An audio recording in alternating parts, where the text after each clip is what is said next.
নমস্কার। আজকে রবীন্দ্র জয়ন্তীর উপলক্ষে আমি গার্গী ভট্টাচার্য, আমি সিদ্ধান্ত Bhattacharya.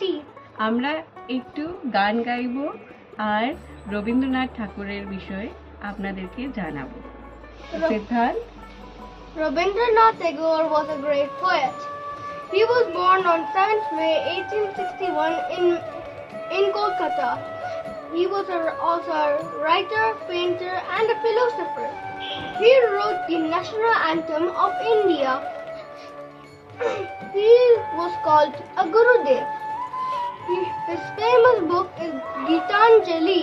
He won the Nobel Prize in Literature on 1913. বাহ, খুব ভালো, তাই না? আমরা কি ছোটবেলায় এইভাবে বলতে পারতাম? আমাদের প্রথম ইউটিউব ভিডিও। তো রবীন্দ্র জয়ন্তীর থেকে আর কি ভালো হতে পারে বলুন তো? উপলক্ষ। ঠিক আছে, তো এবার সিদ্ধান্ত, তুমি কি একটা কবিতা আবৃত্তি করবে রবি ঠাকুরের? তো সিদ্ধান্ত, শুরু হয়ে যাক। নমস্কার। আজকে আমি রবীন্দ্রনাথ ঠাকুরের একটা কবিতা বলছি।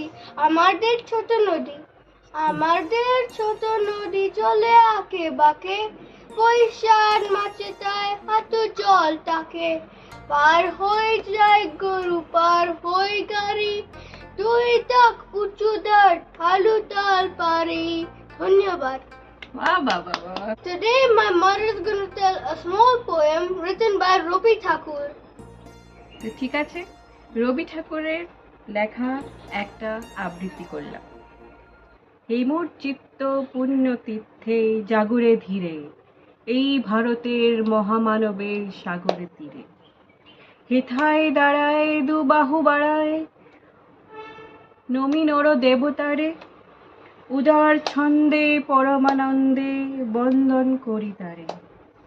ধ্যান গম্ভীর এই যে ভূদর, নদী জপমালা ধৃত প্রান্তর, হেথায় নিত্য হিরো পবিত্র ধরি তীরে, এই ভারতের মহামানবের সাগর তীরে। কেহ নাহি জানে কার আহ্বানে কত মানুষের ধারা, দুর্বার স্রোতে এলো কথা হতে সমুদ্রে হলো হারা। হেথায় আর্য, হেথায় অনার্য, হেথায় দ্রাবিড় চি, শাক হুন দল পাঠান মুঘল এক এক দেহে হলো নি। পশ্চিমে আজি খুলিয়াছি দ্বার, সেথা হতে সবে আনে উপহার, দিবে আর নিবে, মিলাবে মিলিবে, যাবে না ফিরে, এই ভারতের মহামানবের সাগর তীরে। ধন্যবাদ। তো আপনাদের আশা করছি আপনাদের খুব ভালো লাগলো। হ্যাঁ, আপনাদের সবাইকে জানাই শুভ রবীন্দ্র জয়ন্তী। ধন্যবাদ।